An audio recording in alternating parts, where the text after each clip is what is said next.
Bonjour à tous, je suis ravi de vous retrouver pour cette nouvelle formation dédiée à la construction de votre marque employeur. Pendant cette formation, vous verrez l'ensemble des éléments qui vont vous permettre effectivement de construire une marque employeur qualitative.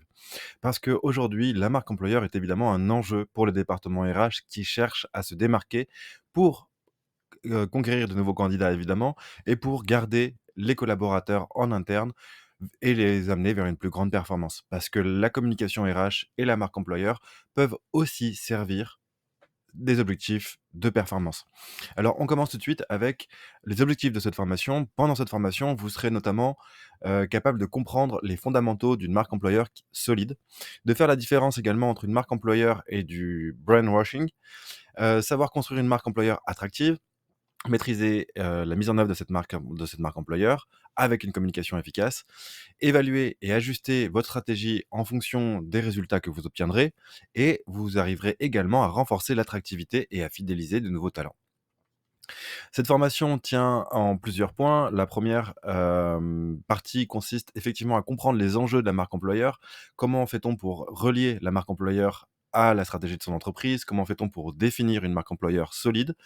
Ensuite, vous allez voir comment créer une marque employeur impactante avec les différents éléments qui constituent une marque employeur, les 4 fonctions, les 3 composantes, les 7 attributs notamment.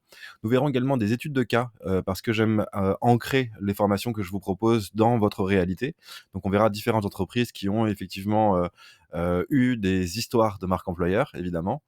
Vous verrez également comment concevoir et renforcer votre marque employeur à travers, différents outils, à travers, la des rédactions de messages impactants, entre, également les outils et les canaux que vous allez utiliser. Tout ça, c'est ce que nous verrons pendant cette formation, y compris la construction de votre plan de communication RH, ainsi que la façon dont vous pouvez analyser et conduire le changement dans le temps. Alors, après toutes ces explications, d'après vous, qu'est-ce qu'une marque employeur?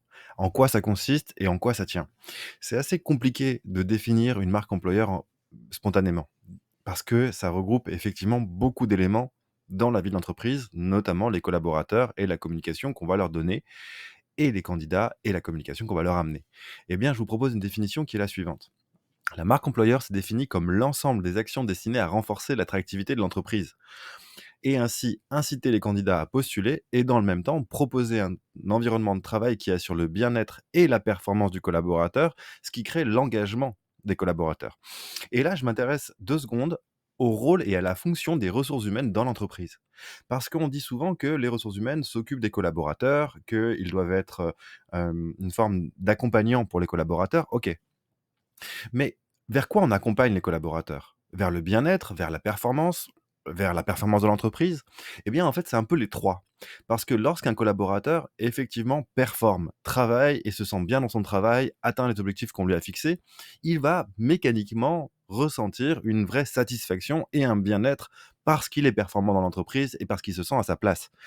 Et je pense que on a trop eu tendance à confondre l'ordre dans lequel on mettait la performance et le bien-être. C'est parce que le collaborateur performe, c'est parce qu'il est à sa place, c'est parce qu'il atteint ses objectifs qu'il va être bien.